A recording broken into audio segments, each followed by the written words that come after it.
Today I was going to start off with French Tarrasch and then move on to the 5 games from there. So I wanted to just jump right into it and get into this theory.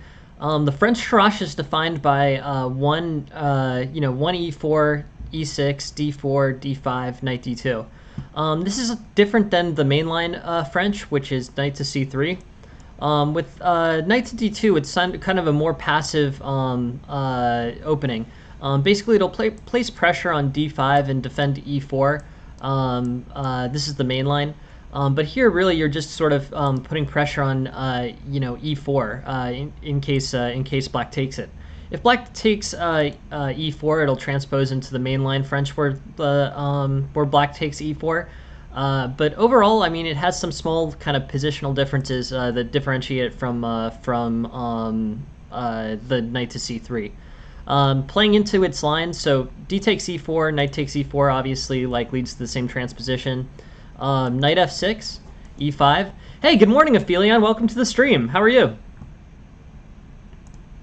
Yeah, so e5, knight f d7, bishop d3, c5, c3. And basically, this is sort of transposed into a normal French. The placement of the knight is different on d2 than c3. But it's helpful that it basically, allows c3 to be played. Oh, no problem, Aphelion. I mean, I always appreciate you guys being here and being here for the stream. But yeah, never worry about stuff like that. I'm always fine.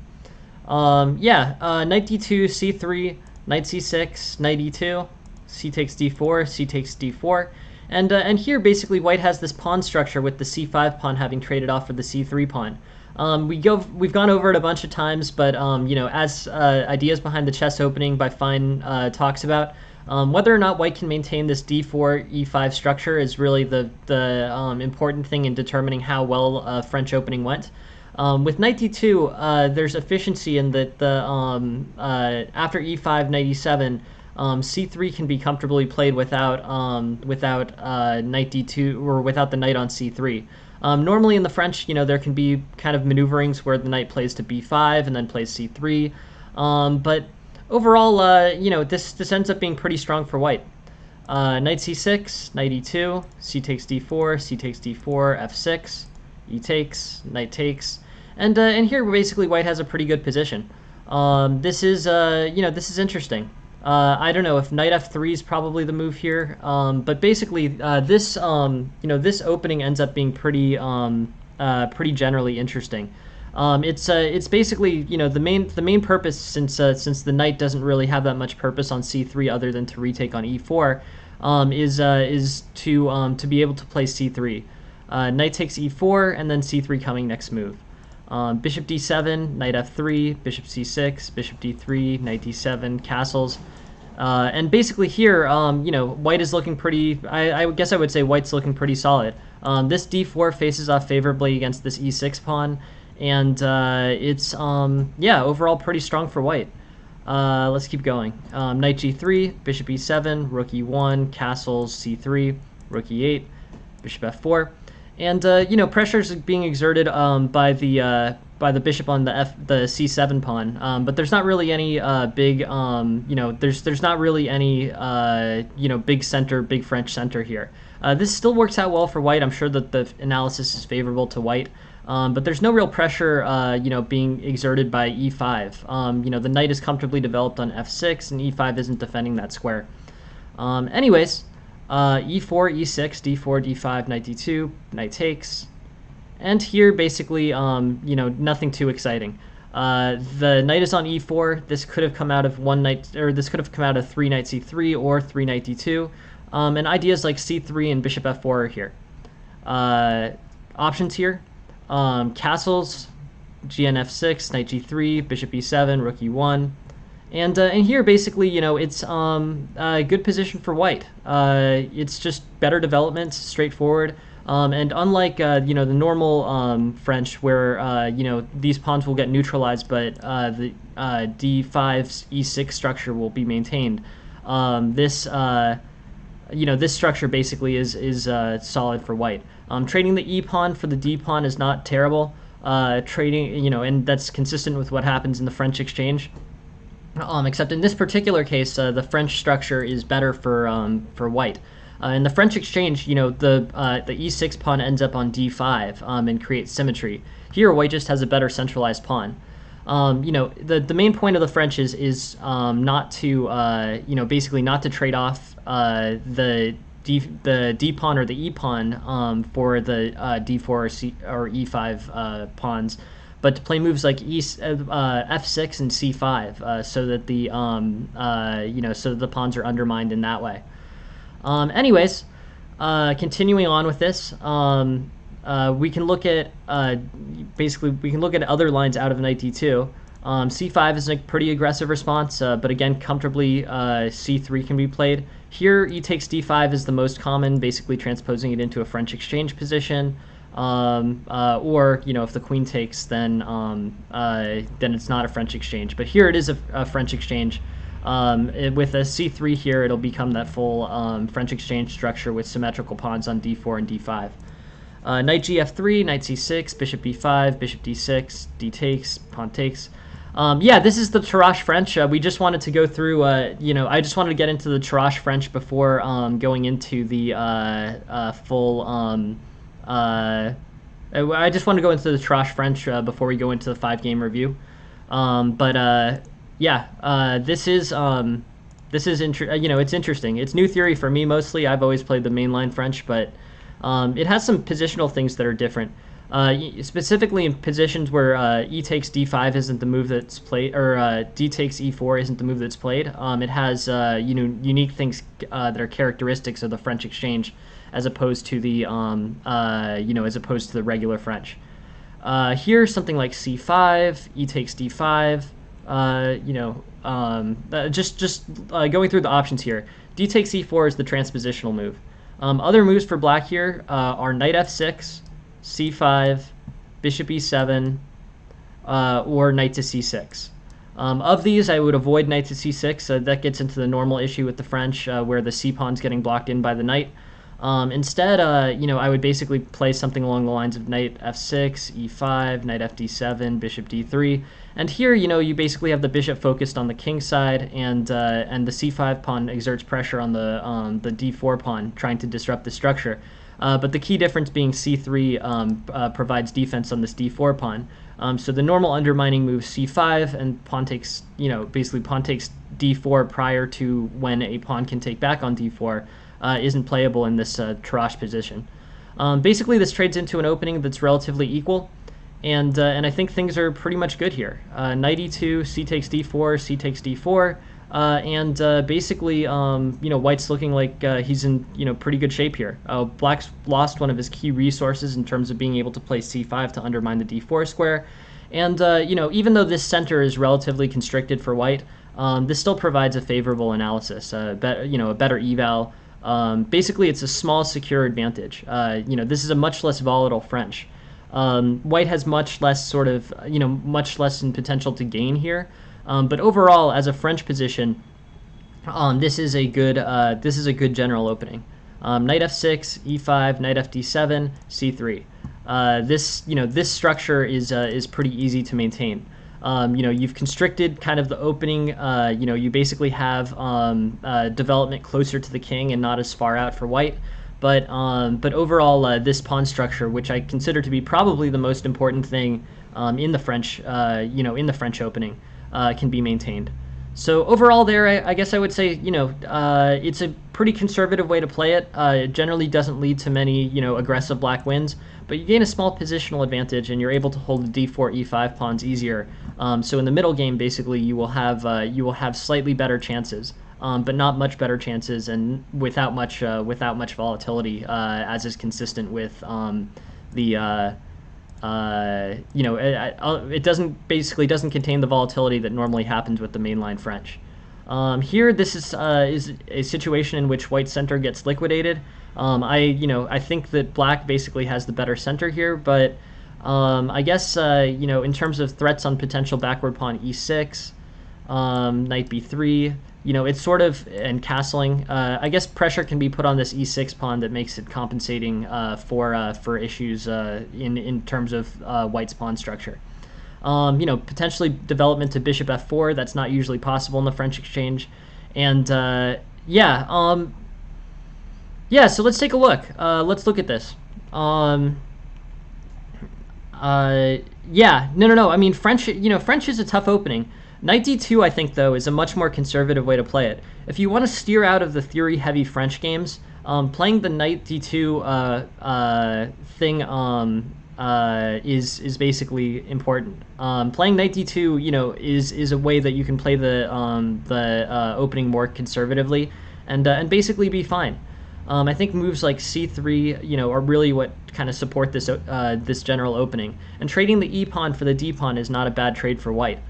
Yeah, no problem, Leaf. Thank you very much for stopping by, at least. So yeah, don't worry about it. Knight d7 is an idea. Bishop d3 is also an idea. And basically, I think white will be in a pretty good place. E4, e6, d4, d5, knight d2. Going over the main lines, I guess I'd probably want to play out one of each. Knight f6, c5, bishop e7. We've gone over a knight f6 line and an e7 line. Let's take a look at bishop e7. Here, white can just sort of do normal developing moves. He's not very ambitious in the sense that, you know, basically that the opening is going to be, you know, the opening is a key part of this game. And you know, the pieces aren't going to be, you know, supporting the further, more advanced squares in the center. Like d5 is basically not getting attacked by anything by the white pawn here. It ends up being, you know, controlled favorably by the e4 or by the e6 pawn relative to the e4 pawn. Black's control over d5 is better relative to the normal French, but in response, white gets c3, and basically everything's fine. Okay, knight f6, e5, knight fd7, bishop d3. And basically here, I think white has a better, you know, white has the better side of this. Hey, thank you very much for the follow, Matt Yop. Thank you. But yeah, so basically here, you know, c3, bishop b1, queen c2, you know, is a potential attack. But you know, this is an easier center to support with, you know, with c3. The undermining move c5 is made a lot less useful than it sometimes is. Anyways. Here, I guess I would just generally say, like, you know, white is trading his like a forward development. Knight c3 is a much more ambitious move, offers more probably better winning chances for white. You know, many times in the French, knight b5 is played. That's not an option that's available here. But this French Tarrasch will basically, you know, involve having a, you know, a good, well-supported, you know, a good, well-supported, relatively conservative center for white. You know, it's not a big spatial disadvantage because this d4, e5 pawn holds up well. But you know, this center advantage, you know, or the developmental advantage for white is less advanced than it is in the normal French. It doesn't show up as a spatial problem, but overall this is a more conservative placement of pieces. These pieces aren't nearly as advanced, and overall, you know, white doesn't have the same ability to press black, but it leads to a solid small positional lead. So if that's what you're going for out of the French, this can be a less theory-heavy way to do it.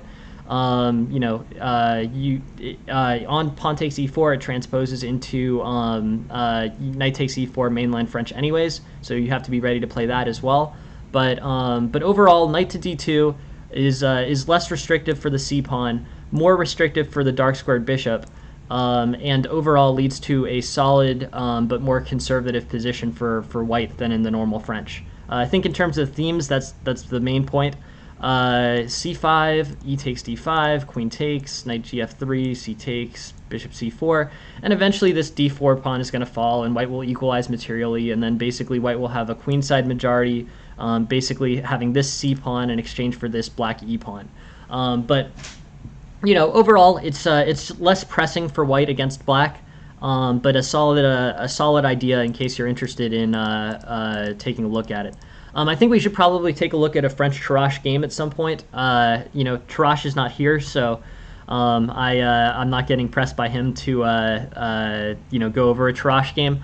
But generally, I would say this opening is better for this opening is better for white. Possibly not as much as a perfectly played mainline French, but overall, in terms of analysis, very solid. Black generally, or white generally, has no issues. If he chooses a route in which he maintains the full center.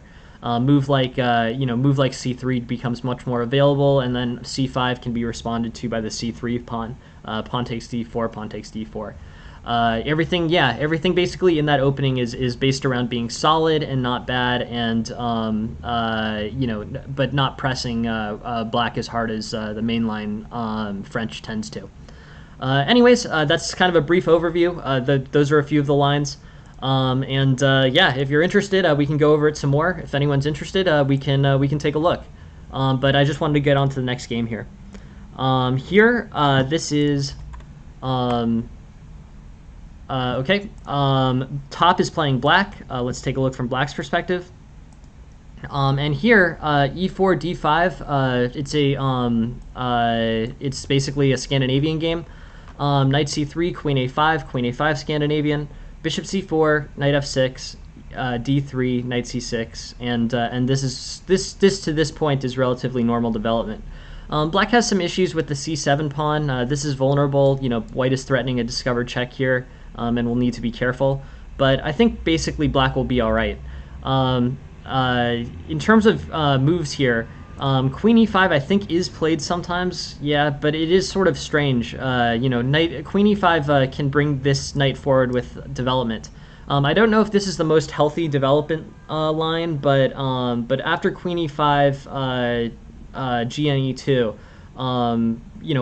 black has developed his queen, but white has developed all of his minor pieces and has the normal developmental advantage that's common in the Scandinavian.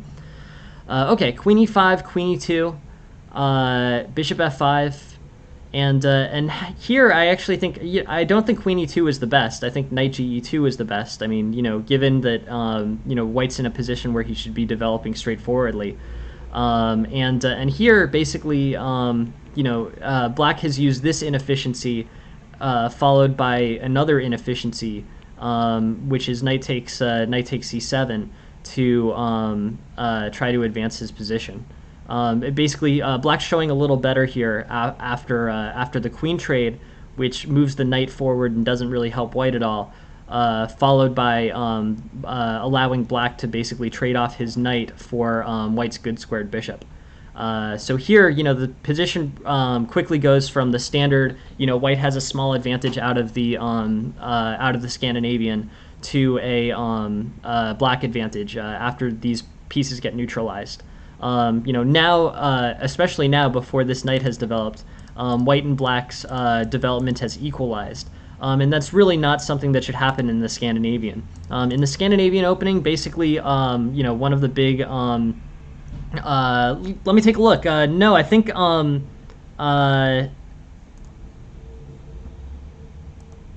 I don't have that sorted by your chess.com name. Let me take a look. It's a good question, so I'll get to it right now. Let's see. If it was it's the next one. It's the next one, Reckless. Thank you very much for sending it in, and it's the next game after this one. I need to catalog it a little better, so I have the chess.com names matched to the Twitch names. But your game is next, Reckless, so thank you very much for sending it. We'll get to it shortly. So here basically, what black has equalized in terms of development in the Scandinavian. These three minor pieces go up against these three minor pieces, and this overall is going to be better for black than white. The main advantage of the Scandinavian is you basically, there's practical comp having to do with getting your queen out so early and it being kind of a frowned upon opening, and then having good chances with the queen at the basically with being responded to by a better development by white. If white doesn't manage to basically improve on black's development, if black is able to develop as quickly, opening, basically this opening is going to be better for black if he can equalize in terms of development, because that's his real biggest weakest point. Knight d5 is an error here. Knight takes c4, knight takes c7, knight takes d2, and here basically, bishop to b4 will lead to a win in material.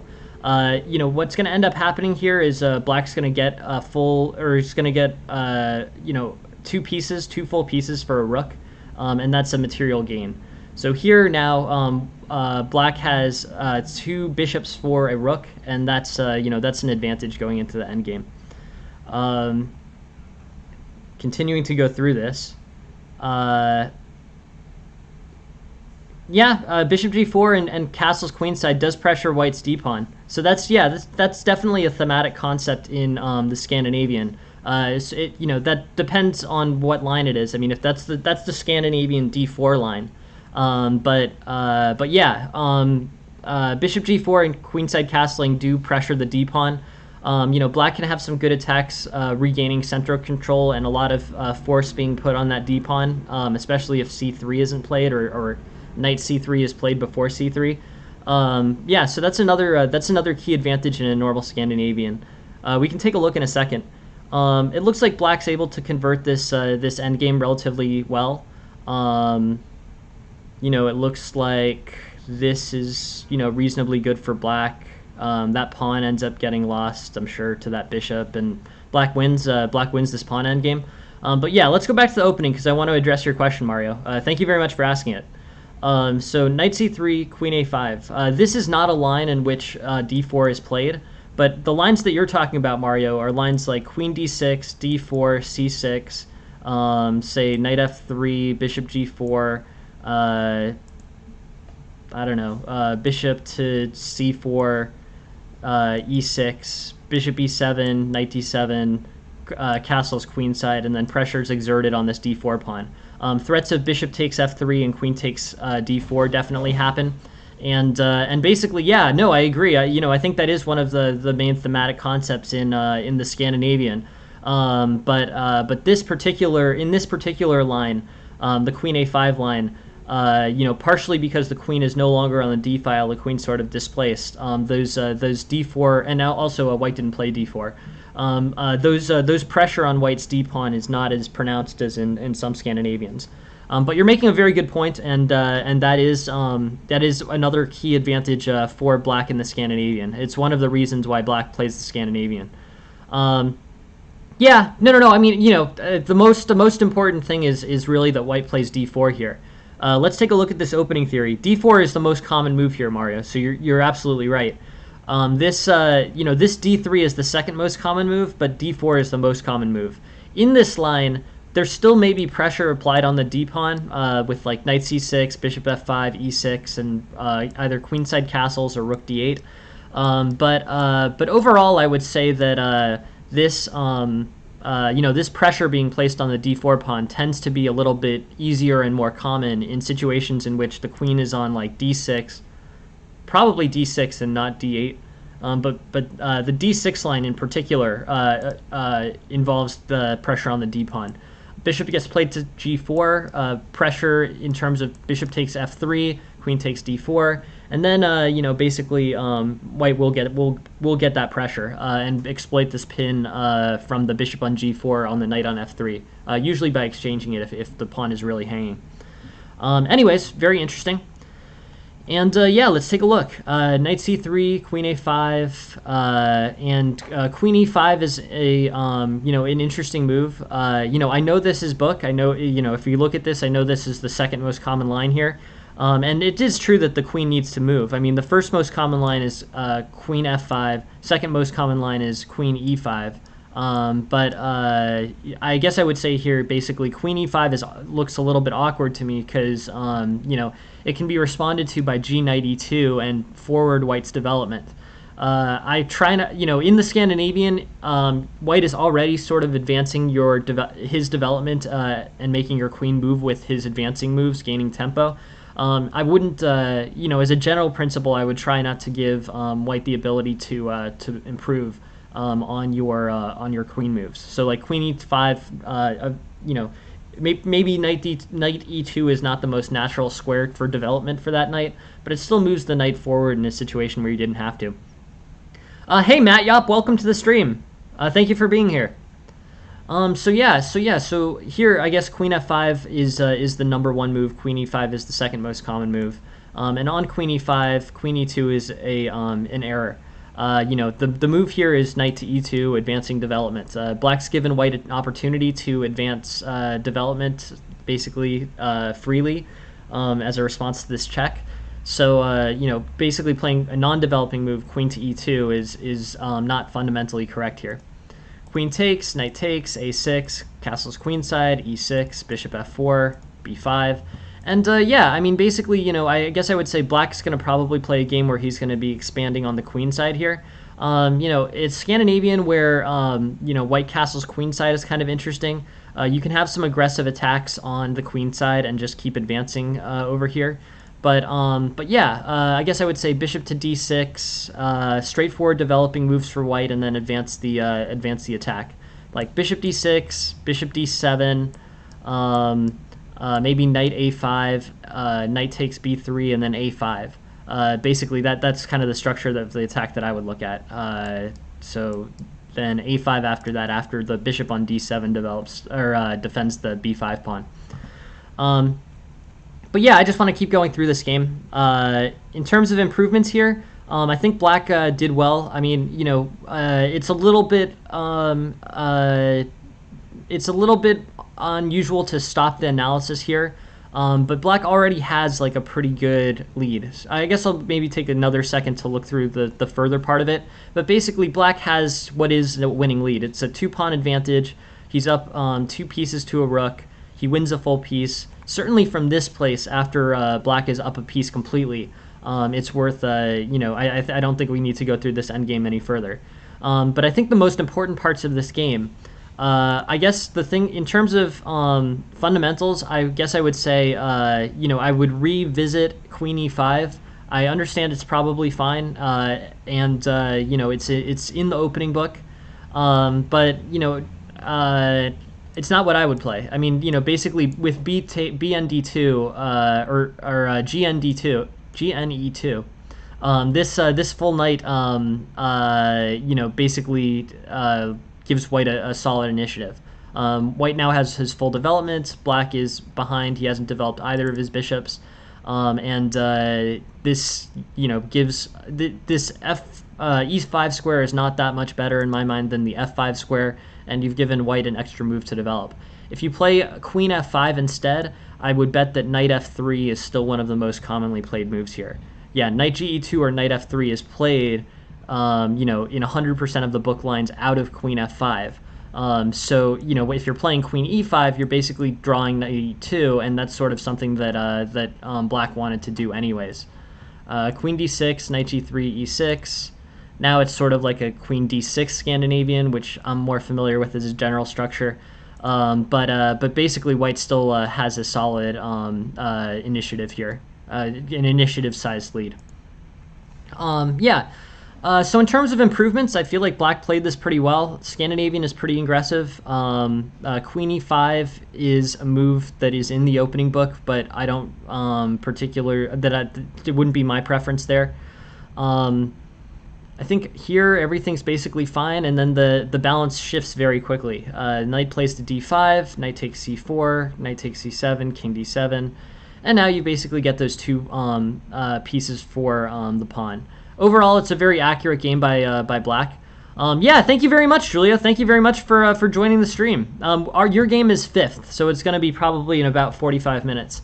Or maybe, sorry, if we're finishing the 2nd now, I would say your game will be in 35 minutes. But yeah, thank you very much for joining us, Julio, and thank you for helping to contribute with all of those games. Like, super helpful to get plenty of games sent in, that's for sure. So yeah, I think this endgame isn't super worth analyzing. I think maybe white should stop trading here.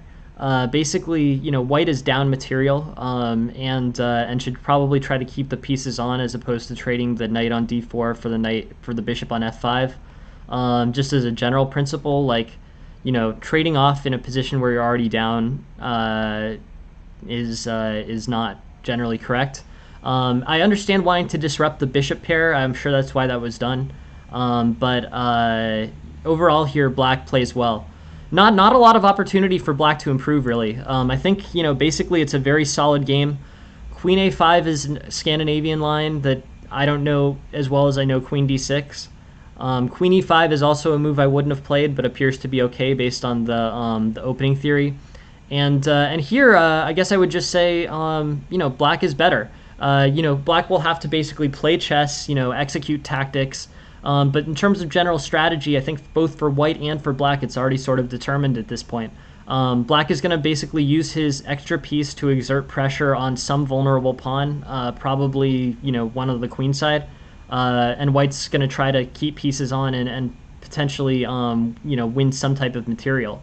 White's going to probably need to get 2 pawns back in order to be in okay shape. But this game's already practically over. I guess the big error I would say here was playing knight to d5. This just wasn't as good an idea as you know, holding everything on the board, maybe bishop to b3. But yeah, I think after those 2 pieces went for the rook, that offered black a winning advantage. Especially the 2 minor pieces were the bishop pair, which, you know, makes it even stronger. You know, basically an even stronger advantage there of the 2 pieces versus the rook. But here, you know, I basically would say that black is fine, and it's, you know, a good game. Nothing in particular. You know, just very solidly played by black. An unusual opening. But black has generally accepted this opening as a, you know, basically black has this opening in mind as a useful resource. And this, you know, after this position, basically black is leading. Not much to correct or to add there. I wouldn't have played queen e5, but it is an opening line, so I guess it's fine. Very solid, accurately played game by both sides. And not a whole lot to add.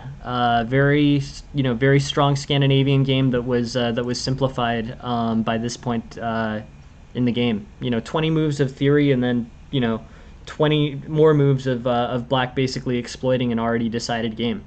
But yeah, overall very interesting. Thank you very much for sending that, David. And I really appreciate you sending it and helping out with the stream. Thank you.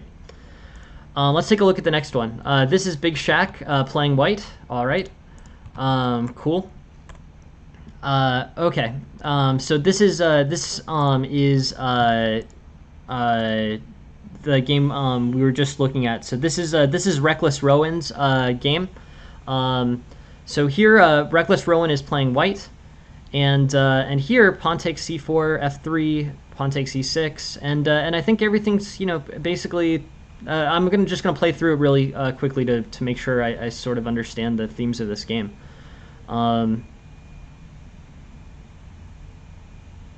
Okay, interesting. All right, so white plays against the Benko Gambit. So c4, c5 here, d5, b5. This is an interesting gambit.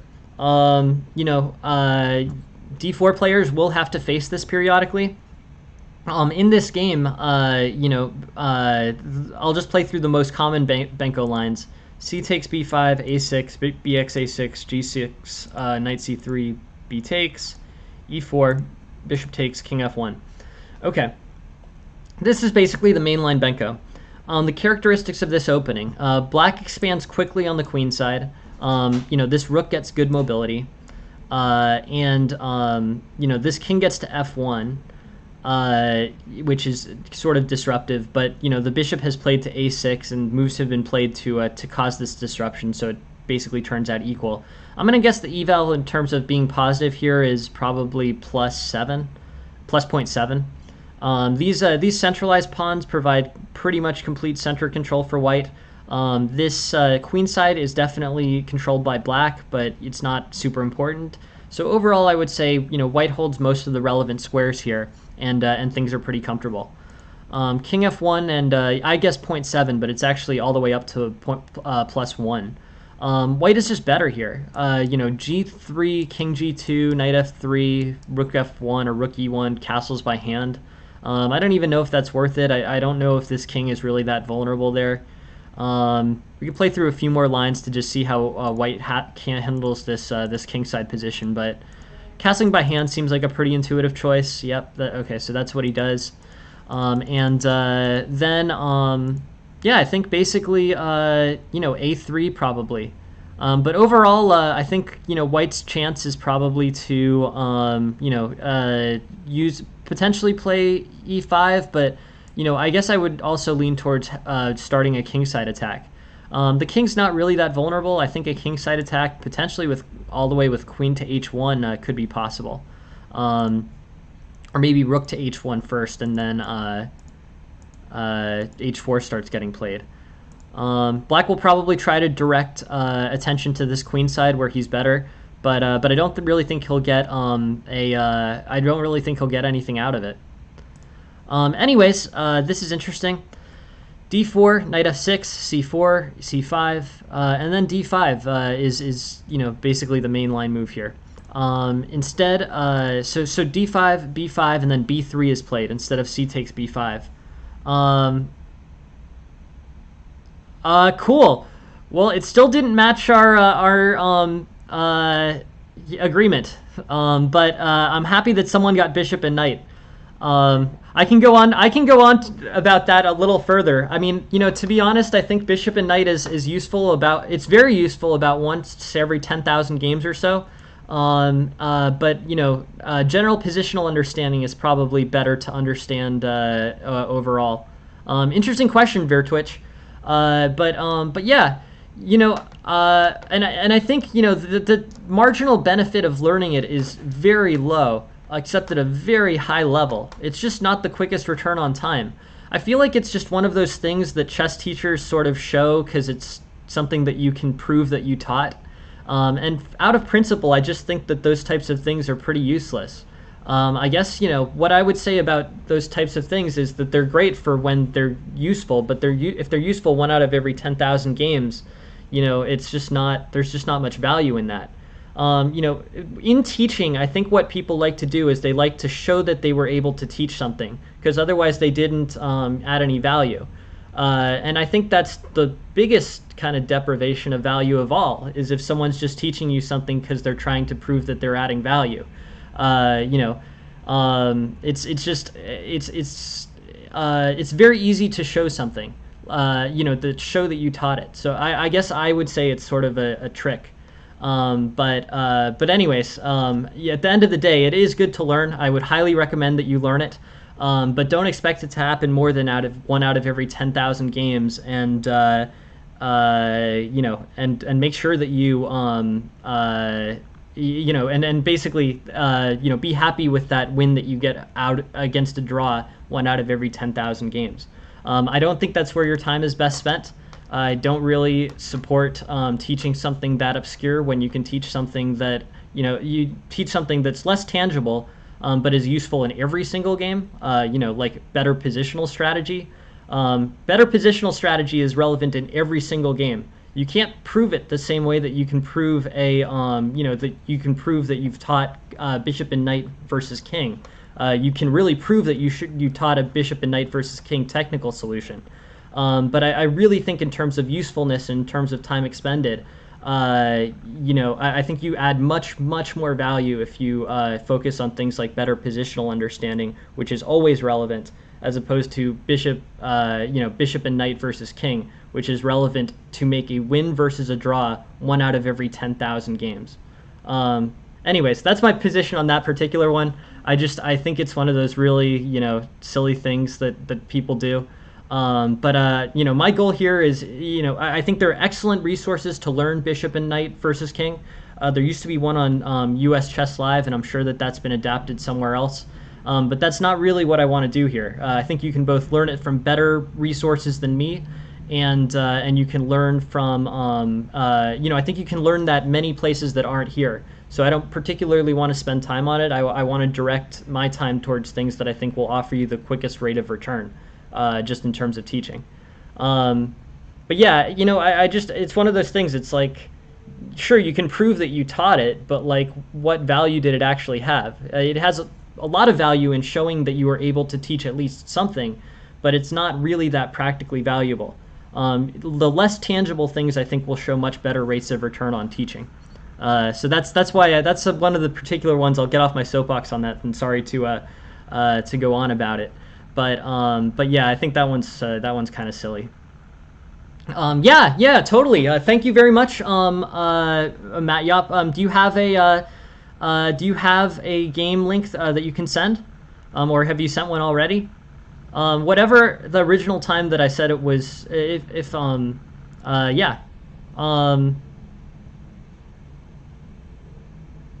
yeah, please send the link and we'll take a look, Matt Yop. Thank you. C takes b5, a6, b takes a6, g6, knight c3, b takes a6, king takes f1, and here this is pretty much you know, this I guess I would say is better for white. White is better here by about a pawn. This has sort of neutralized this attack. Let's look at this game. This game has b3. b3 is a much less common line. The main line here is c takes b5, like I played through a few times. Knight f3 is also you know, also a relatively common line. b3 is pretty far down the list. It makes intuitive sense. A c4 d5 structure, you know, I think is solid for white. But I think there are liabilities, especially these weaknesses along this this dark diagonal. So let's just play through this. This pawn structure is pretty good for white. The c4 pawn is a little bit backwardated, but I think, you know, that should be okay. That should be able to be held by the bishop on f1. A disadvantage of doing this way and of having this c4 pawn is that this bishop can't get to b5. So you are somewhat limiting the mobility of your bishop. Overall, I bet that this pawn structure is better. But I think the more natural pawn structure, the one that involves e4 and d5, is probably a better way for white to hold onto the center. And that's just the mainline Benko Gambit line. B takes c4, b takes c4, d6, knight c3, g6, bishop e2, bishop g7, f3, knight bd7, e4. Cool. Now white has a huge center. This is solid, and this will be hard for black to break through. I guess rook b8 is the best move, but I guess I'm a little bit impressed by how good the evals are for black here. This is weird. This is a main line. I guess the main line doesn't particularly like the f3 e4 structure. Okay. Interesting. So by the point, you know, basically after f3, you know, the engine is pointing towards an advantage for black. E6, pawn takes e6, f takes e6, d4, or sorry, e4. This is interesting. I mean, white has center control, or a good amount of control over this center, but it's basically you know, based on pawn structure that isn't really that great. A pawn, C pawn, and then E through H pawns. This is way more fractured than black's pawn structure, and black's pawn structure is also somewhat fractured. Cool, yeah, no problem at all, Matt Yop. No, we're super happy to look at it. I'll make that analysis for you, Matt Lop. Is gonna be it's gonna be the May 7th at May 7th at 10 a.m. Eastern. Thank you very much for sending that game, and I'm super happy to get to take a look at it. So yeah, here I just don't think this is. I think that this plan is worth revising. The main Benko Gambit plan offers white good opportunities, good advancements in you know, in the center, good center control for white versus an open queenside for black. But basically, it doesn't matter because white castles kingside, and you know, the queenside is weak. So c takes b5. You know, you're into basically mainline Benko theory. This big center for white, this open queenside for black, and this ability to get the king over to the king side. Anyways, this so this b3 move, I think this is just sort of conceptually not the correct way to play the Benko Gambit. I would accept the Gambit, give up the openness on the queen side, and play knight c3 e4, and basically be in good shape as white. Be prepared to castle kingside or to play king f1 like happens in the main line, and just basically keep going forward with that idea. b3 and this pawn structure has some weaknesses. This you would say, like, okay, well, b3 keeps the pawn structure in the center contiguous, but it sort of doesn't after pawn takes c4. This isolated c-pawn could become a liability, and the focus the black will have on the queen side here will become a liability. e5, bishop d3, and basically white's basically moving forward in kind of a solid, basically white's moving forward in a solid way, but already in a position where he's significantly worse. In terms of errors here, nothing really. I don't know. I mean, basically, the biggest error here, I think this from a strategic perspective, setting up this c4 d5 structure is already not common and not particularly good in the Benko Gambit. The Benko Gambit's a very commonly played line, and we only have 9 lines that involve this pawn structure on move 5. So I would avoid that. I would go with d5 and then pawn takes pawn. So b3 is something that I want to steer you away from. I see that there are a few opening games in it, but I think overall as a concept, just not that strong. That said, we now have kind of an atypical Benko Gambit position. And here, I guess what I would say is, black's gonna try. Black's got a pretty well-made plan here. Black is gonna try advancing on the queen side, and white is going to try to castle kingside and get developed. Bishop b2 is probably a misplacement. Rook to b8 deals with this very easily. Resources are now being expended defending the bishop on b2. But overall, I think basically this leads quickly in black's favor. White's pawn structure is way worse. Black's worst pawn, the one on a7, isn't really directly attackable, whereas this c4 pawn definitely is. Knight a5 can be played, queen a5, and then knight a5 can be played, and pressure can be placed on this c4 pawn. Anyways, knight takes, pawn takes, f4, and basically, black is way better.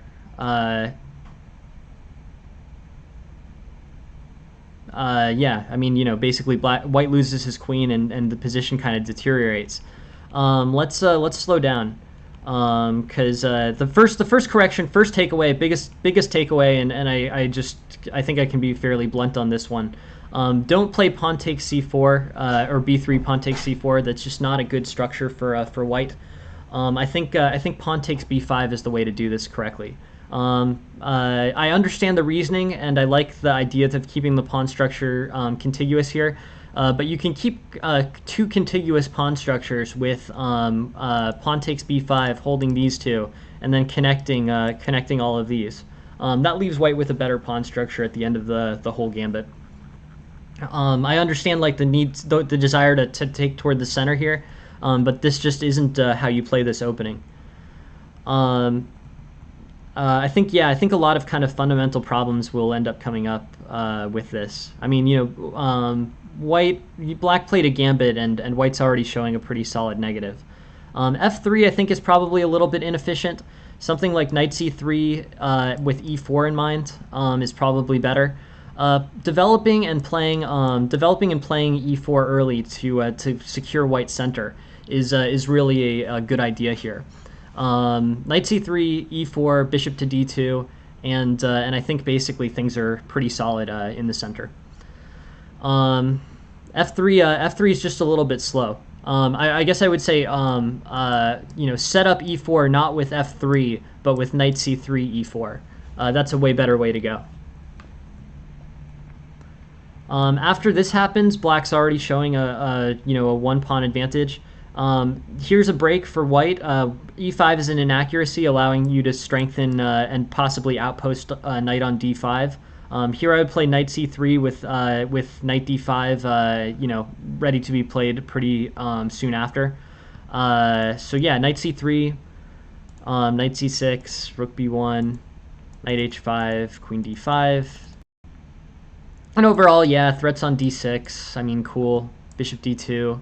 But straightforward development, I think, should be helpful for white here. In terms of pawn center, this is actually a really good pawn center for white. This is why the eval changes. This d6 pawn is weak. This basically d6 pawn is a backward pawn that black's probably not going to be able to fix for the rest of the game. So something along the lines of queen d3, rook d1, knight c3, knight b5, and threats on d6. I think overall that's going to be the best way that white plays this. That pawn is just weak and backward, so I would want to make sure that you can get good play against it. That's my recommendation there. And why the engine shifts as a the engine shifts after e5 is played. This backward pawn on an open file is going to provide a target for white for the rest of the game, and a way that white can play this to basically continue. It sort of sets up at least part of a plan for white. It's pretty clear that this is something that white can target, so he should definitely do it. There are many times when this c5, d6, e5 pawn structure is fine for black, but they tend to be, they're exclusively in positions where there's a pawn on d5. That happens in the Benoni sometimes. But this is not so it's an okay pawn structure. It's okay to have this backwards d pawn if the d pawn is inaccessible. But if it's accessible to white on an open file, that's going to be a big liability for black in this game. So, anyways, that's what I would say.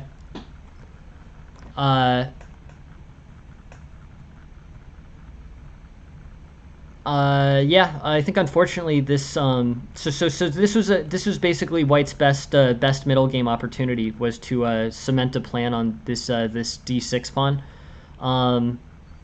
I would do it with knight c3, knight b5, and then I probably would end up castling kingside, so there's reason to play bishop d3 and knight e2 and then castle. But I would try to do it with knight c3 having been played, and mostly rooks exerting the pressure on d6. Yeah. So I think by this point, black is just way up positionally. In terms of material, this is still technically equal, and then it really collapses after knight to b5 here. This pawn is pinned, so it can't play pawn takes d4. But after bishop to f3, this exchange gets hung first, and then white gives up the full rook, and then basically black wins. So things quickly go south. In terms of this situation, e4, by the time you play e4, you've spent some valuable tempo. The correct idea here was knight c3, e4. Definitely e4 is something that should be played for white here. But I mean, I don't know. I guess it should definitely be played for white in the normal Benko Gambit. In this with c4, e4, I have more questions about, and maybe it's less useful if c4 is there. The c4 is usually not there, so I'm assessing the position. I might be skewing my assessment based on the idea that the c4 pawn isn't there right now. So maybe e4 isn't even worth playing here if the d5 pawn is already supported. Maybe here you just develop in a straightforward way. Either way, white should move towards a more development-heavy placement against the Benko. This b3 I think offers you a really tangible thing to change. This just isn't an opening line. I guess it's not the worst thing in the world, but it's just anti-thematic and not not the opening line here.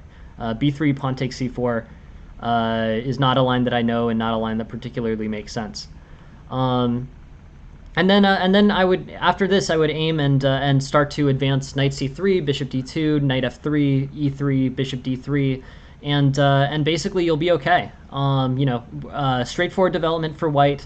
White's not losing. White has sort of distorted the Benko, but has created at least an interesting position that black's probably not super prepared for. Just get developed, play a development-heavy game, and you should be in smooth shape here.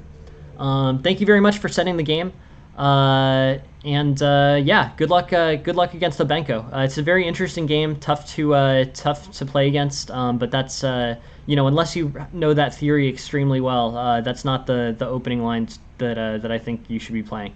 Normal lines in the Benko, just to go through it once again: d4, b5, pawn takes b5. And then games played with knight c3, e4, and strengthen the center. Thanks for sending the game. I hope that was helpful. I guess I would just take a look at b3 versus the mainline Benko.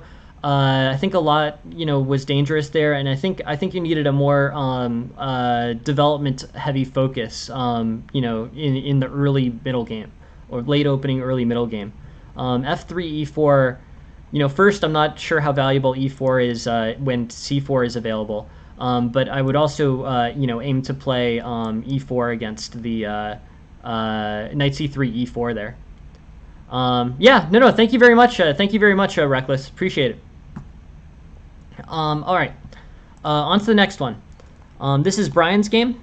Brian is, I think Brian is playing white here, and let's take a look. Okay, it's against the Caro-Kann, mainline Caro-Kann. I always want to go over this because it's very important to know the mainline Caro-Kann, or in my opinion. It's something that you'll see very frequently in both your games and master games. Bishop f5, knight g3, bishop h5, h4, h6, bishop h5, bishop h7, knight f3, and then usually, so knight f3, and basically, you're planning to take bishop to d3, bishop takes d3, queen takes d3.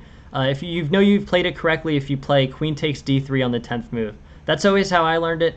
I hope that's a helpful way to learn it. But basically, you have these pawn advances. Just to go through this again, I'll do it out of the opening book this time. d4, d5, knight c3, d takes e4, knight takes, bishop f5, knight g3, bishop g6, h4, h6, knight f3, knight d7, h5, bishop h7, bishop d3, bishop takes, queen takes. That is the mainline Caro-Kann. That is a position that I think is of general interest, regardless of how you, regardless of what you do. But definitely, if you're an e4 player and you'll face the Caro-Kann periodically, this is something that I think is valuable to know. Just a 10-move sequence, not very memorization heavy, but memorizing it to that point, I think is something that's valuable. This is an unusual way to play the Caro-Kann. Knight f3 is way down the list. d4 is basically an 80 to 90% choice here. c4 is also sometimes played. I've played that a couple times. But knight f3 is pretty far down in terms of moves to be played against the Caro-Kann. d5, knight c3 looks right. Bishop to g4, h3, bishop takes f3. And yeah, this is an unusual Caro-Kann. A lot of pressure getting exerted on d5 here. And overall, I think basically pretty good for white. d4 is a move, knight e2, and then interesting. So bishop c4 is actually a tactical play there, but I think it'll transpose the same. Knight e2 here, redirecting to knight g3. And I think white's probably good. This is pretty good for white, I think. It's a little bit awkward to have the queen on f3, but there have been enough trades here, and the knight is, basically the f3 knight is gone, so it's not depriving that knight of its natural developing square. Knight e2, g3, I think is the way to go. e4, and then here, yeah, knight e2, sure. I guess main lines here, d4 is not the most common line here. The most common line here is e6, d3. I'll just play through the most common sort of line. Basically, white's going to start generating an attack in sort of like why not. If the queen is on f3, you might as well start attacking black's king side. It's basically,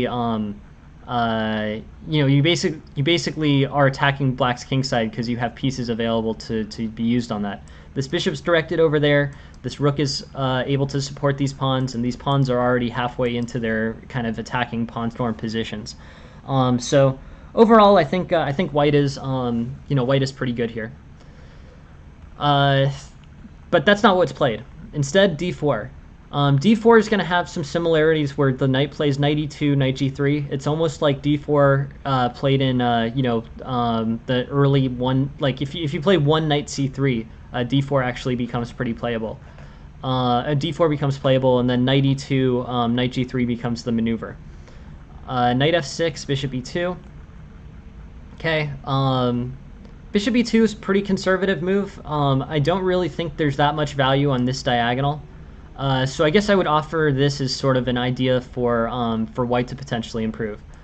Bishop e2 holds this diagonal, but this diagonal was never really very important. This knight could go to h5, but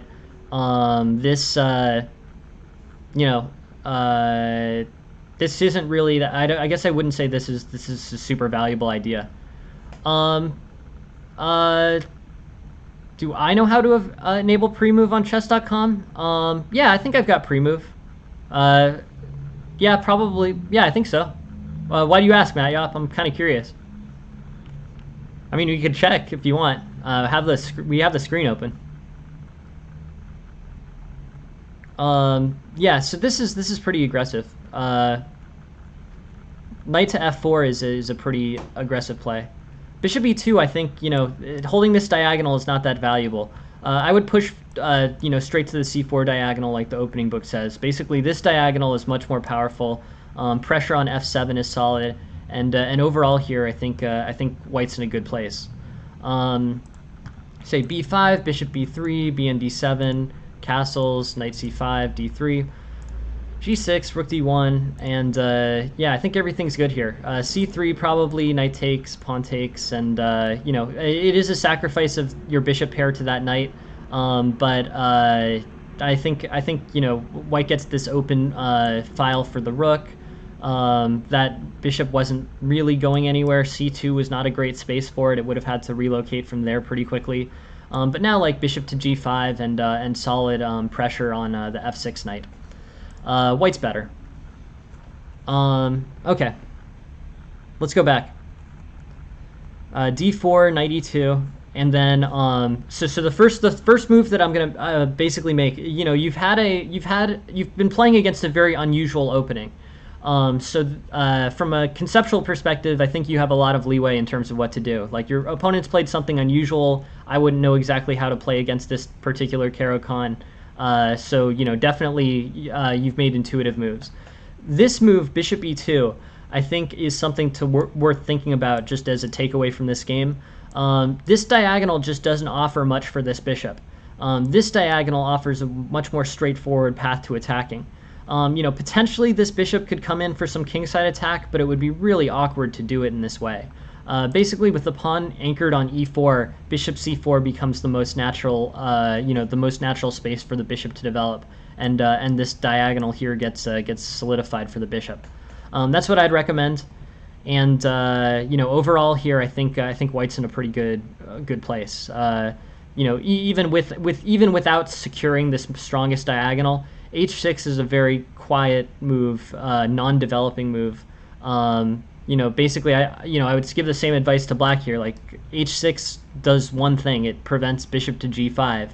But white moves away from playing bishop to g5. So why are you playing h6? Yeah, thank you very much for the follow, Spared. Appreciate it. Yeah, so I guess I would just say h6 doesn't really help here. Bishop pawn on g5 is not really that great. Or the bishop on g5 is not really that great. So a pawn move whose sole purpose is defending it is not really that solid. Not what black needs. Black needs a solid attack here. Black needs solid development here. Both sides need solid development here. Bishop c4 is the correct place to be developing the bishop, and h6 is not a move that advances development, and for that reason, I think it's not a great idea. Knight f5 is also played. Knight f5 is easily dealt with. G6, and knight has to go right back to g3. Knight g3. That does weaken the king side a little bit, but not enough to make knight f5 worth it. Instead, what I would do is I would, potentially play. I would probably try to fix things and play bishop to c4 and then d3. But I guess, in terms of, I think moving the knight twice here is not the right concept. I think you do want to play developing moves. d3 is another idea if you're very attached. Since you've committed the bishop to e2, d3 does improve the development of the dark squared bishop. I think development is very important for both sides here. So knight f5, knight c5, and knight e6, sure. Cool. Overall here, I think white is a little bit better. This attack doesn't look that solid. I don't know if you play bishop takes h6, but yeah, no worries, Tarash. No, I think you're really on the right track with that. And if you keep up the good work on that, Tarash, I'm sure you're going to be in a good place very soon. Bishop takes h6 actually looks like a playable tactic, doesn't it? I don't see anything wrong with bishop. What happens on bishop takes h6? Yeah, I guess the queen just gets dislocated. Cool. No, keep up the good work, Tarash. I think you really got a good plan there. I think that will help you improve pretty quickly if you're if you stick to it. Probably regardless of your level, but certainly at class level, tactical training I think is the way to go until you're probably an expert.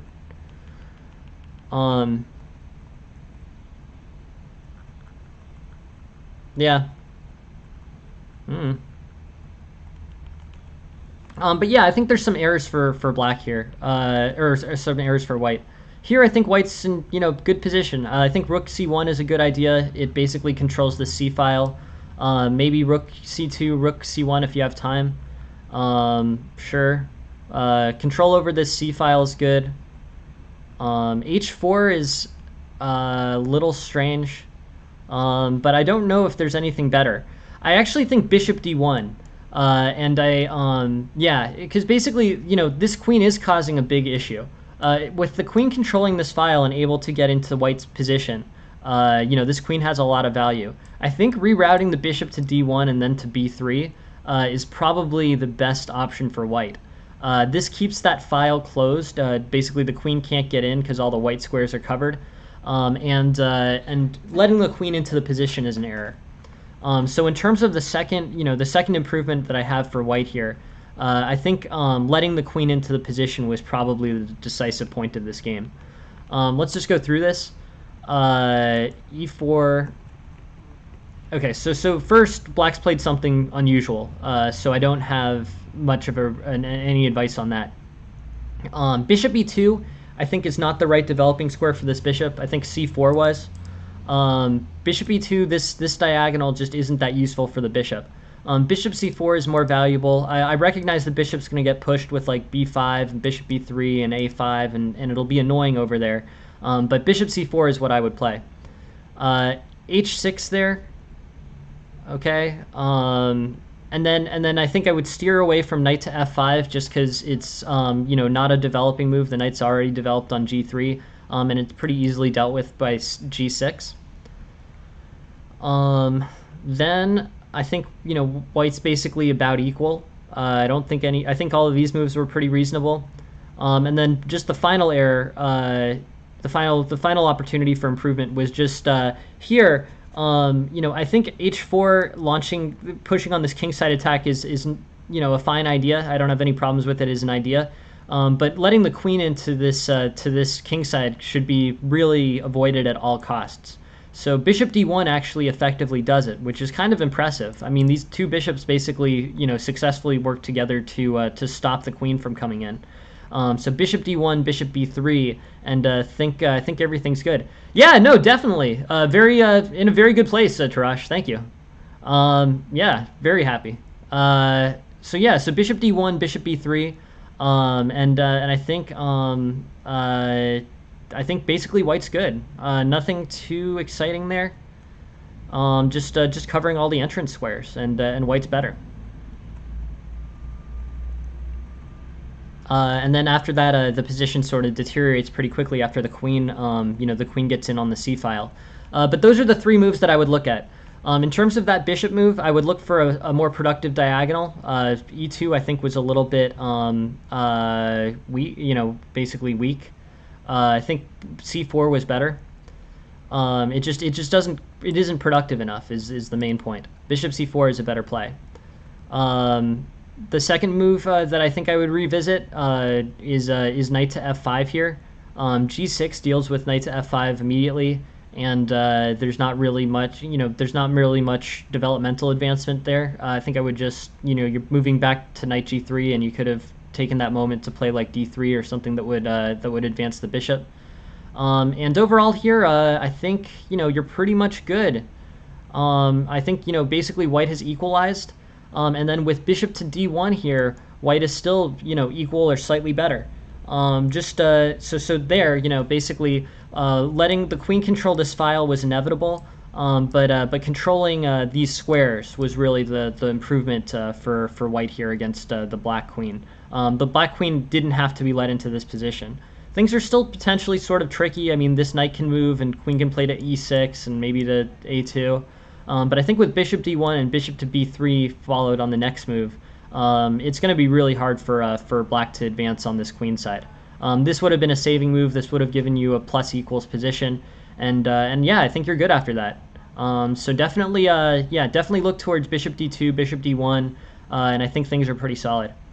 Interesting game. Definitely a few different positional concepts at play. I think I think in general, if you have more time or you played this again, I think you would see that bishop move is not on the most productive diagonal, and I think you would see that the queen is if you can prevent the queen from getting in, you definitely should, and I think that's that's another takeaway from this game.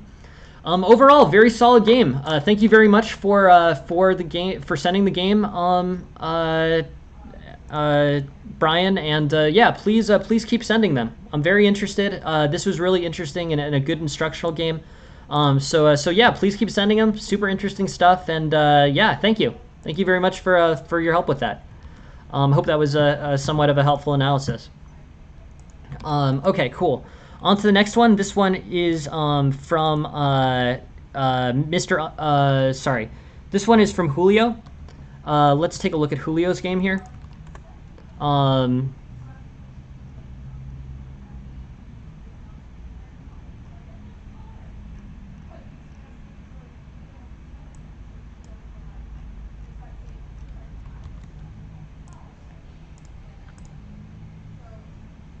Okay, just pulling this up. Cool. Yeah, sure, go ahead, Tarash.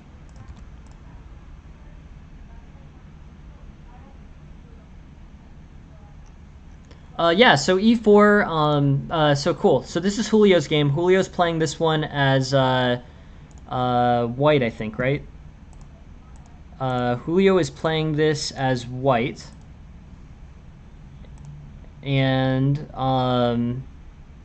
cool. Yeah, let's take a look.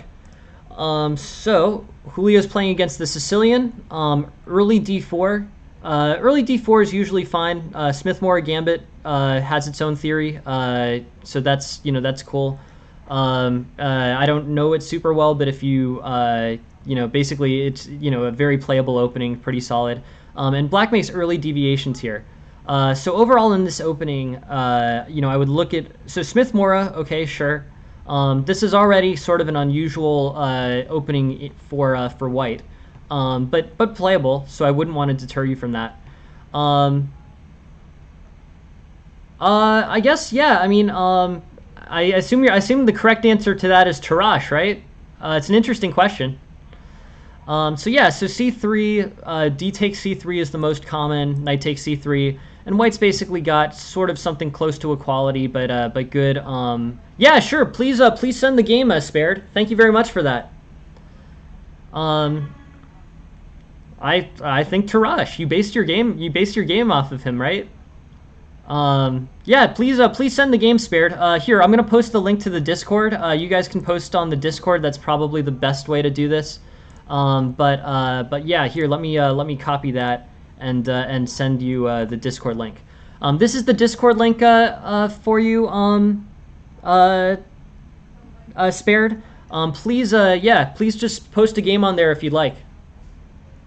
But yeah, so here, C3 is probably the best, and F4,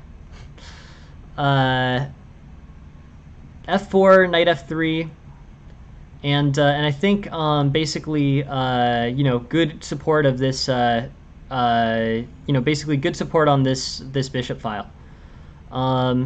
In terms of advancing, I guess, yeah, I don't know. This is a sideline, right? So let's just go through the game.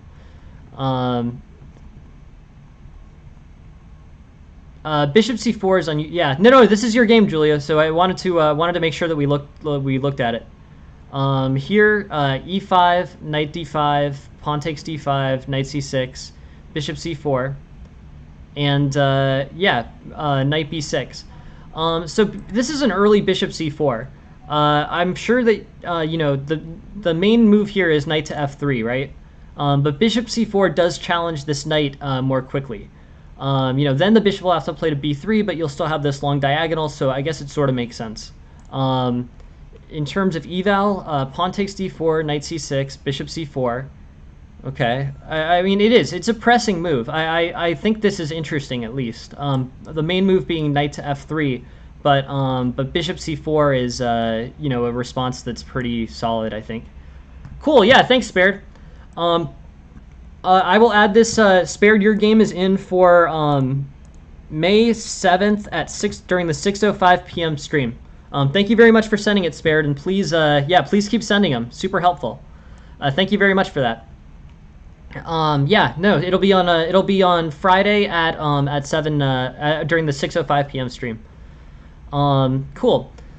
Bishop B3 threatens this F7 pawn. And overall, this is good pressure for white. Awesome, cool. Yeah, I got it, Spared. It's in for 6:05 p.m. Eastern on the 7th. Cool. So this bishop now has this long diagonal. Straightforward developing moves like knight F3, bishop E3, knight C3 should all be good for white. White has control of the center, but black has the potential to undermine it. Overall, this has some characteristics that are similar to like the Alekhine's Gambit or Alekhine's opening. Kind of this loose, advanced center pawn structure, but interesting. An interesting deviation in the Smith-Morra as well. D6, F4, G6, bishop takes F7 looks like a practical sacrifice, right? Cool, good tactic. Bishop takes F7, king takes F7, knight to G5, queen takes G4. Makes sense to me. No. I mean, I definitely understand that line of thinking, Julio. If you know what you're doing, that can be definitely a helpful thing to do. Bishop to H6, king E8, and here, I mean, I think white is better. Yeah, so this is a good win for white. So I'm gonna basically make the assessment, right? Unless you want to learn opening lines, I'm sort of gonna make the assessment that you're interested in playing. Hey, welcome, Electric Horse. Thank you very much for joining.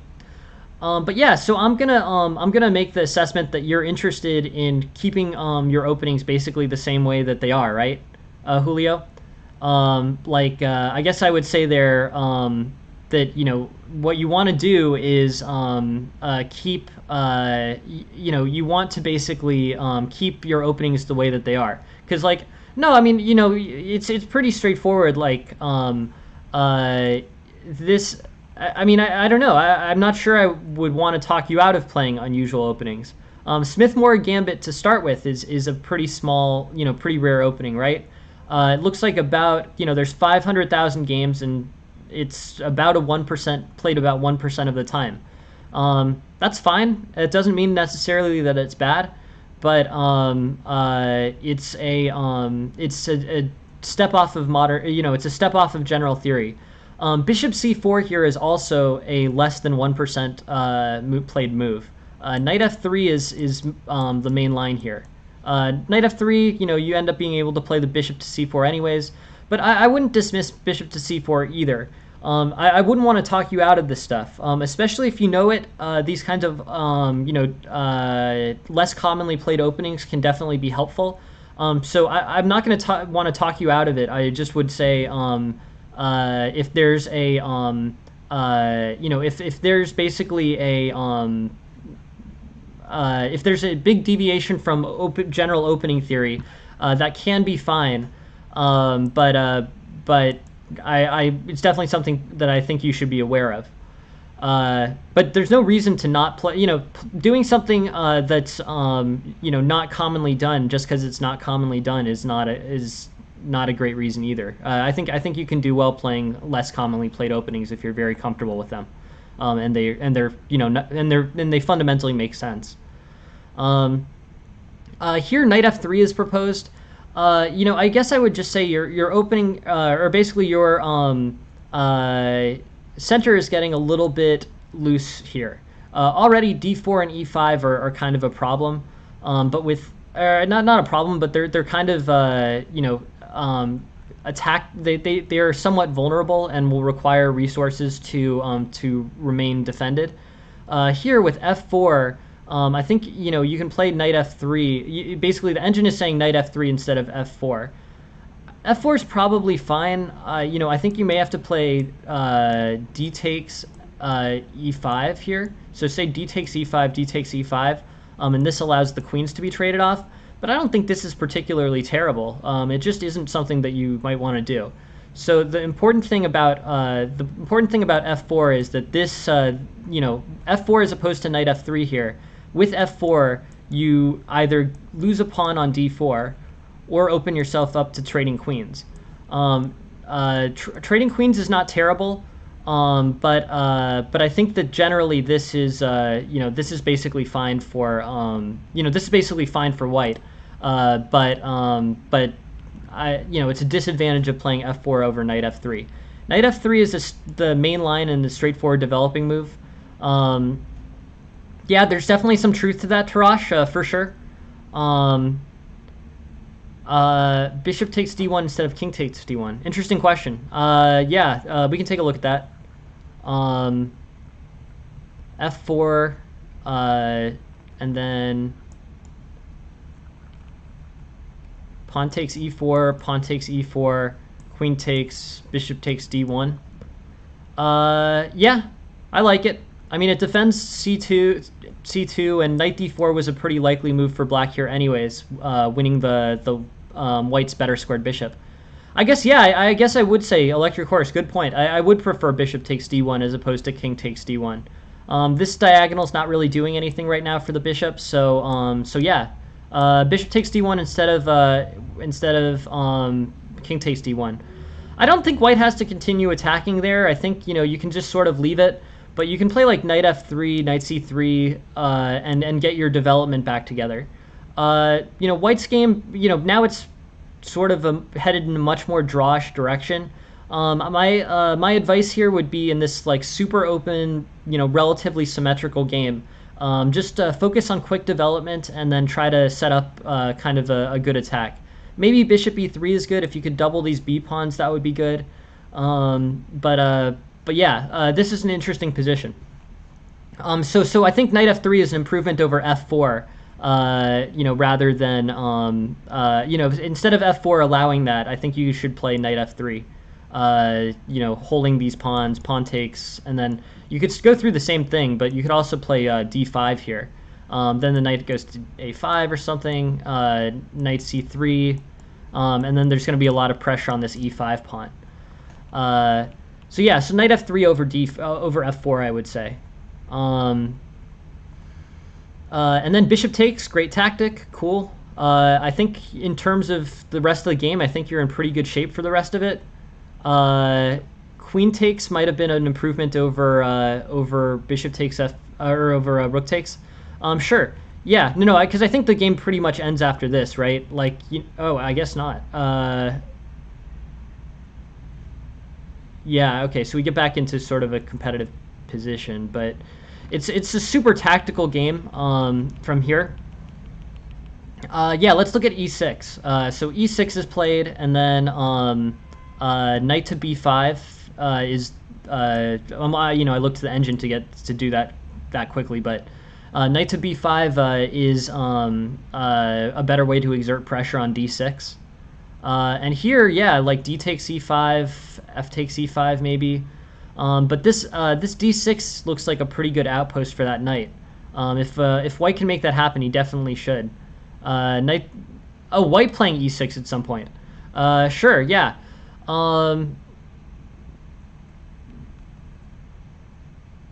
I don't really think you have much of an opportunity to, unless you're talking about right here.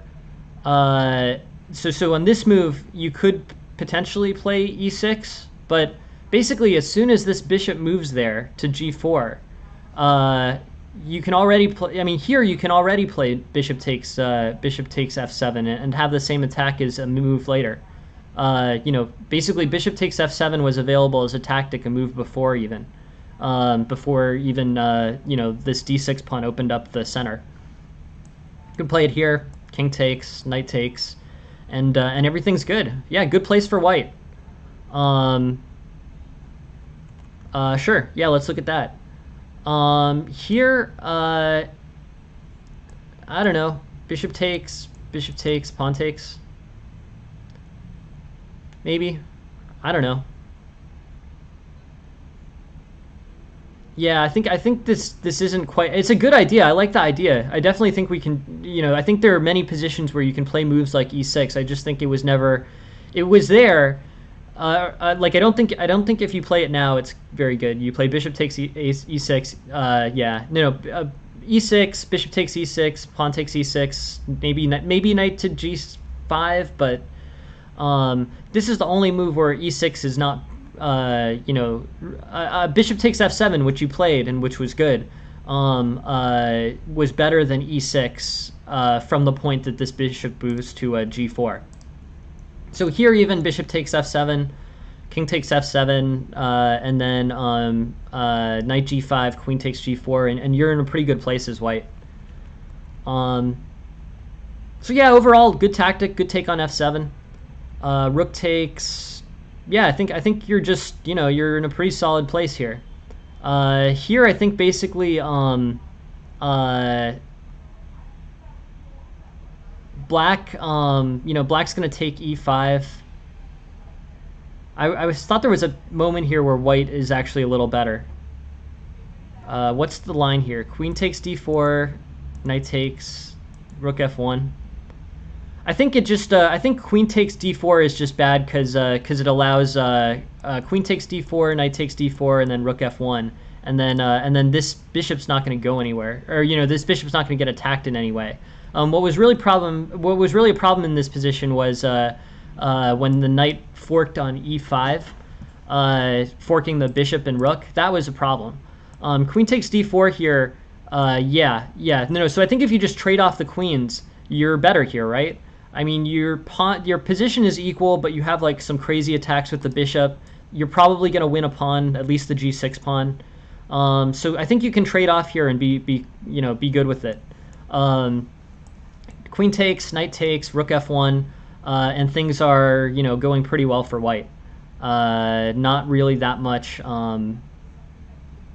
Yeah, no, I think white's in a pretty good place. There's just not too much danger. So overall, after knight takes e5, black's up, and black, I guess black blunders with allowing, and yeah, good tactics, bishop g7.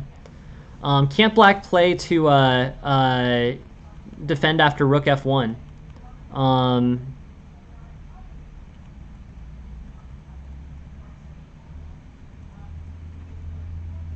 Yeah, I mean, yes. The answer is yes to that, Electric. So knight here, rook f1, bishop. Bishop. The pawn's there on e5, right?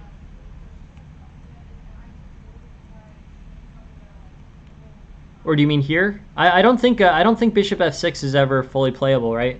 I think there's always you know, the bishop on f7 will just move away if bishop to f6 gets played.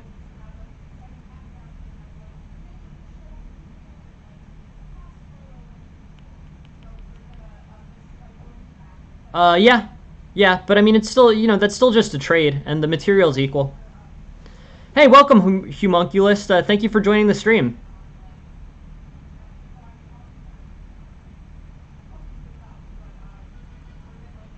But yeah, white ends up winning this game. So in terms of places to look at for improvement, I think, you know, basically you recognize you're playing somewhat unusual, you know, some unusual endgame here, right? Bishop takes f7, king takes, you know, king f8. Good tactic for sure, Julio. I think that was a good idea. Here, I think, you know, basically this queen takes is okay. But yeah, this is a very tactical position, Julio. So the main focus, I say to everybody on the stream, you know, the quickest way that you can improve if you're not yet an expert, what you can do is, I would say 1 hour of tactics a day for a month using a tactics trainer of your choice. Like Chess Tempo's got a good free one. You know, Lichess, I think people really like Puzzle Storm. And Chess.com, Puzzle Rush, Puzzle Battle are the 4 that I usually recommend. But I think, yeah, I think those are a really good choice. If you do those for an hour a day for a month, you'll really improve, and basically, you know, you'll be able to kind of iron out a lot of the volatility in the position. Here, like, I'll show you something from the analysis, Julio.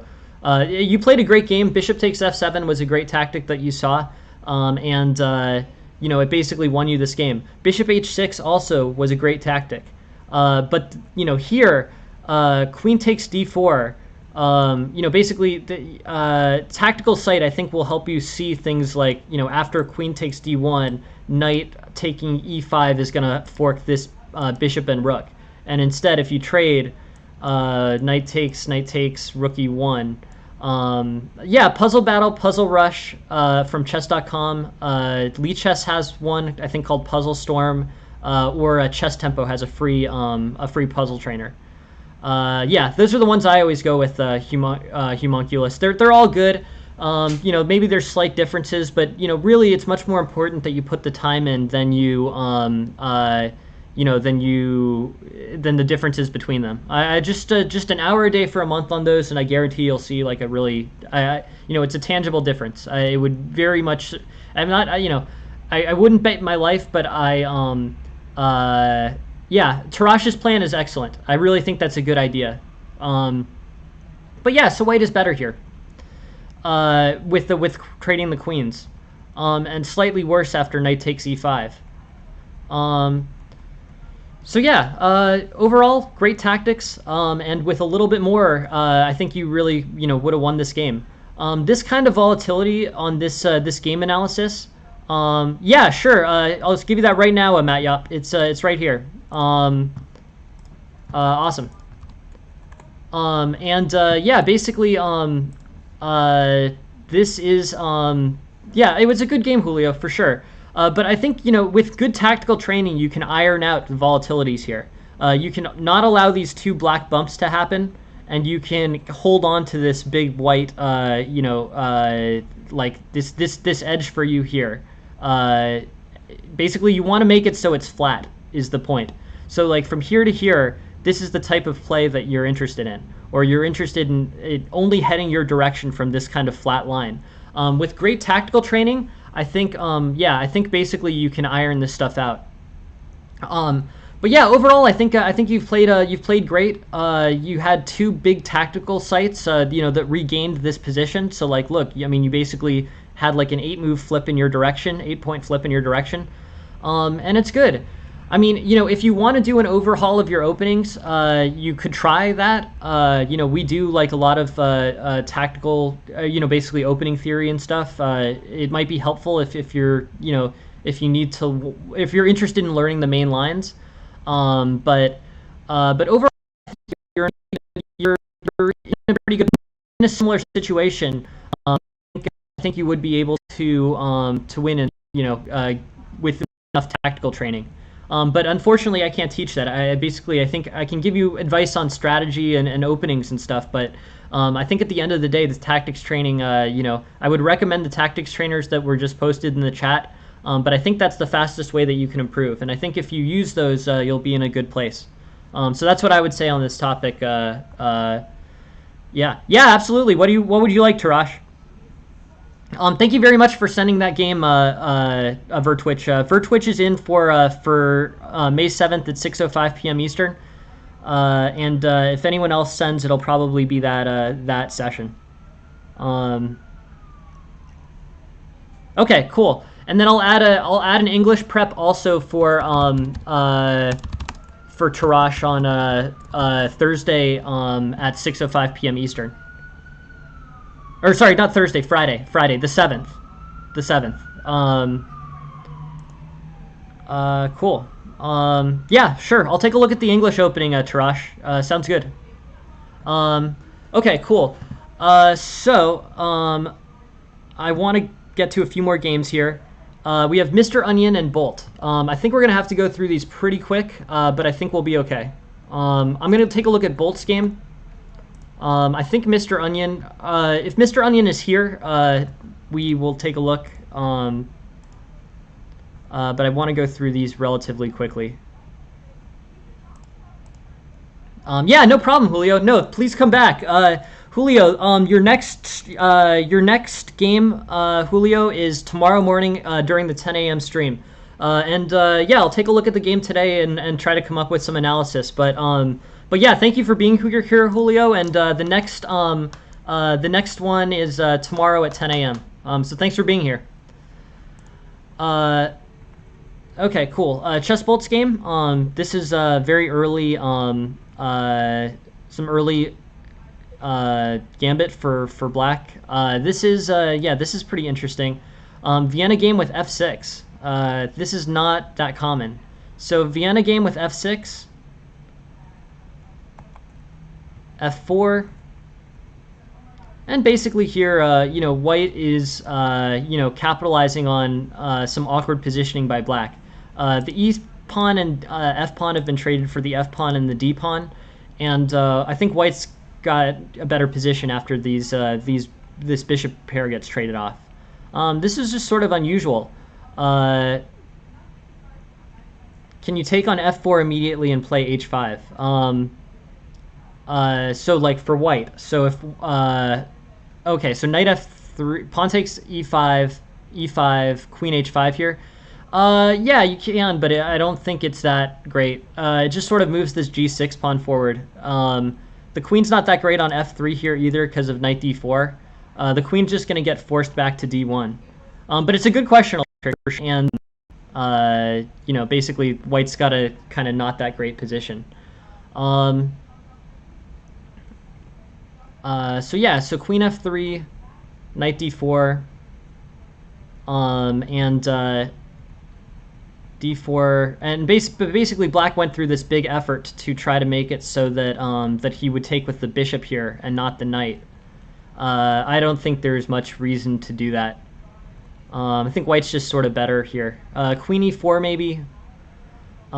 Bishop g5 is good.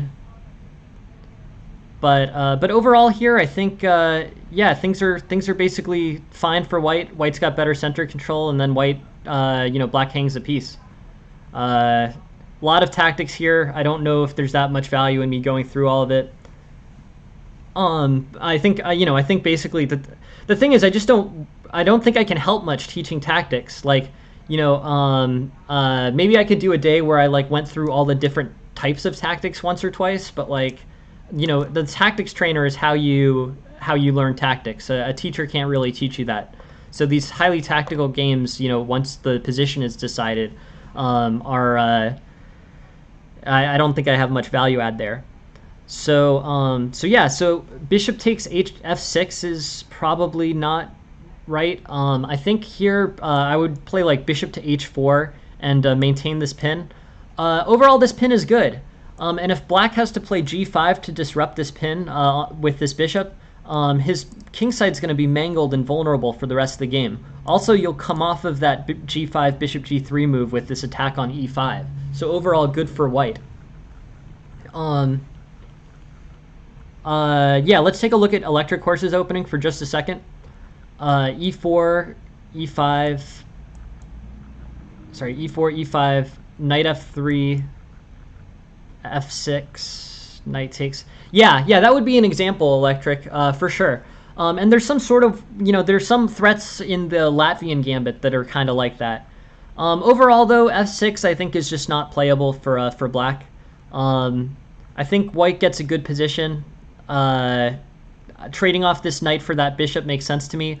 And then I would maintain this. Pin. You've played this bishop to g5 to get this pin. I think it's a strong pin, and you might as well keep it because the cost of because the cost of g5 is too big for white here. Just play bishop g3, have the threat on e5, and pretty good. Is that, I didn't know that's what it was called, but I think that, yeah, I think it's just unfortunately not playable.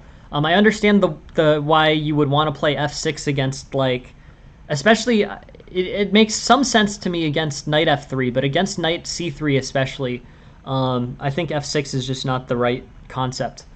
Knight takes, bishop g5. And here I think white's just good.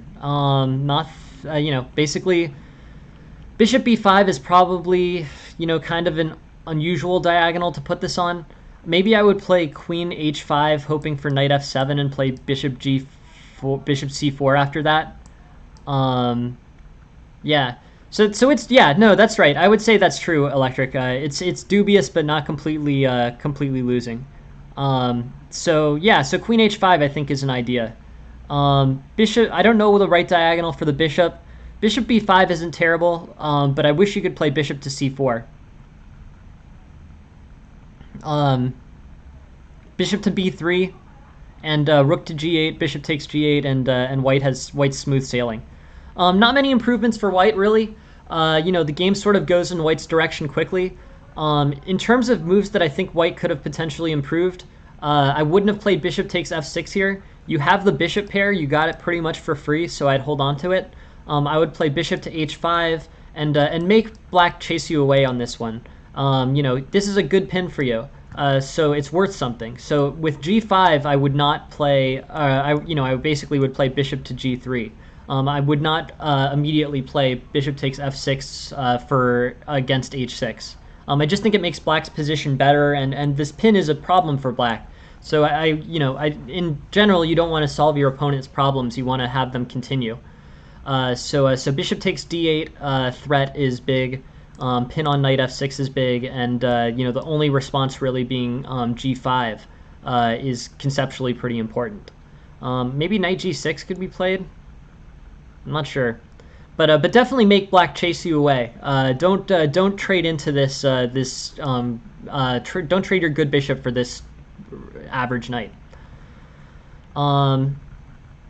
Bishop b5. I don't know if that was the right diagonal, but it was basically fine. And then bishop takes g8, and you're won as white. So very good game. Good tactics. Good job seeing what was available to you. And in terms of improving the position. I'm not sure this was the best diagonal for the bishop. The c4 diagonal has to be in this position the best light squared diagonal. Maybe you could force the bishop to c4 with queen to h5. Maybe. But overall, bishop b5 worked fine and ended up winning that rook on g8. So pretty good. Thank you very much for the for sending the game, Bolt. Please keep sending them. I think definitely a lot of things a lot of things to look at, and definitely interesting to see the Damiano opening here. Please keep sending your games, and I also highly recommend tactics training. I think it could be super helpful. This game was decided by tactics, and I think a lot of games that you'll see are going to be decided by tactics. So doing a tactics trainer for an hour a day for a month, I think, is a good plan. I think that'll help. And yeah, please keep at it, Bolt. Please keep sending me games, and thank you very much for participating in the stream. All right, we have one last game, It's Mr. Onions, and I want to go through this one a little bit quickly, unfortunately, but we will definitely get to it. This is Monsieur Onion playing white against Jan Carlson, and we will look at this. But we're gonna have to look at this one, unfortunately, quickly. I have another thing that I am hoping to start at 12. Anyways, this is Mr. Onion's game. Mr. Onion is playing white, I think. Yep, Mr. Onion is playing white, and he plays the Sicilian Alapin. Okay, we've looked at the Sicilian Alapin. The Sicilian Alapin is intuitive because it allows white to play this center controlling move d4, supported by c3. And here, basically white has a good position. This c4 move is interesting. It sort of locks in the white bishop. The bishop can still develop to e2, and maybe through f3 could start pushing on d5. But for now, this closes that position. White could try to immediately undermine with b3, but overall threats on c4. Anyways, let's keep looking at this. I'm sort of curious to see where the divergence is. d5, e takes, bishop e3, c4, and basically white's a little better here, I'm sure. Whether to, white has to decide whether to undermine the c4 pawn immediately with b3. But overall, this is going to be a hard pawn structure for white to maintain. Here, castles, cool.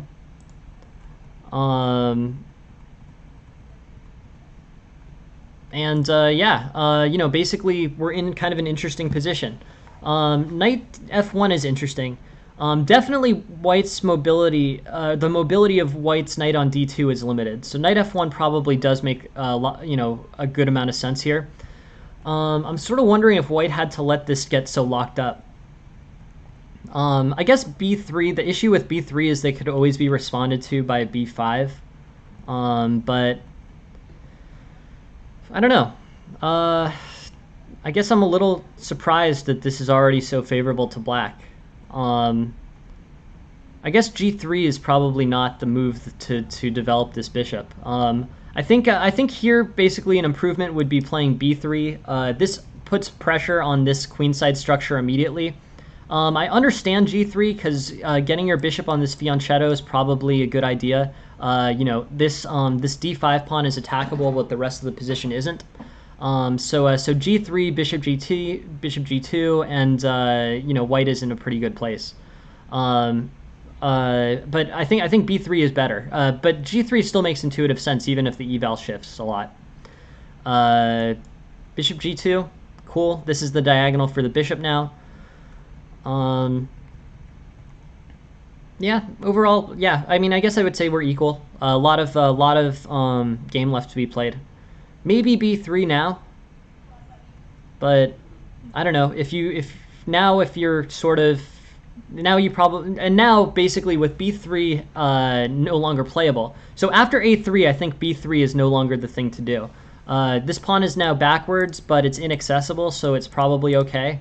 You could potentially play b3.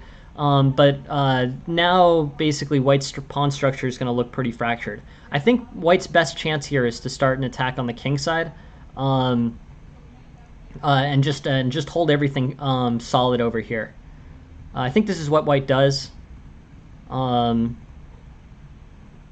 Yeah, just leave this. Leave this alone. Improve the queen's position to like f1. And then make basically make sure that that you've got attacks on the king side.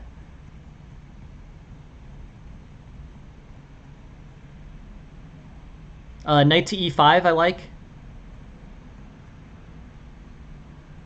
Cool, good discovery, and white wins a piece and wins. Okay, cool. Overall, very good. Super closed endgame. I hope white wins. Yeah, okay, so white wins eventually, but. Really sort of an interesting endgame. The knight got trapped on a5. Knight got trapped on a5, things got pretty tricky for white. But overall, a win for white. In terms of revisiting pieces of this game, Sicilian Alapin is good. C4 is a very restricting move. The engine didn't like G3. I think it's fine. I think G3, Bishop G2 is a fine plan. I don't see any problem with it. Obviously, this bishop's not going to do anything on this diagonal, so Bishop G2 makes sense. I think thematically, maybe playing B3 would have been helpful here, but the bishop was still not going to be on this diagonal. I mean, in order to get this bishop on this this F1 A6 diagonal, you'd have to play like B3 and then trade on C4, and then play like bishop takes C4 or something. It's just not going to happen. So like here, B3, B5, and there's a lot of pressure on the C4 pawn. So yeah, interesting. Now you're back to about even. Castles, knight d2, knight e6, or bishop e6. And I guess I sort of am not a fan of a3. You know, a3 makes this b pawn backwards. It would be good if you could get like b3 in, and then pawn takes b3, and then pawn takes b3. That would make the weak pawn in this chain the c3 pawn, which, you know, I think you might have better. I mean, basically, it's definitely more vulnerable to attack. But your pawn structure is more centralized and not as generally backward as the pawn on b2. So I think a3 sort of limits your b pawn's mobility, and will make your pawn structure fractured if you trade off the b pawn. So for that reason, I guess I would say I would lean even here over to b3 over a3. But yeah, I mean, sort of. There's some truth to that. I would start advancing on the king side. I mean, you might be able to leave this all alone entirely and start playing moves like h4, knight h2, knight g4, something like that. But I think then you're good.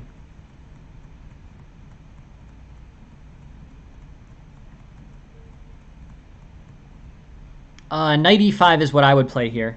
Yeah, so knight e5. But white's got a good position now. This really was the right plan for white, you know, starting an attack on the king side. You know, I think you can just sort of leave the queen side alone. Like, don't even bother with a3. Just start playing like maybe the best way to do it is h3, knight f1, knight h2, knight g4, something like this. So yeah, so I would avoid a3. Hey, thank you very much, thanks very much for the follow, Com. Really appreciate it. Thank you for joining the stream. Yeah, so a3, and I think basically, you know, white's good here. It's about equal, no real problems. And yeah, knight e5 I think is the play. Not bishop h3, just either the engine's saying knight takes f6 is good. I'd play knight e5. Let's just see what the eval on that is. Bad. Great.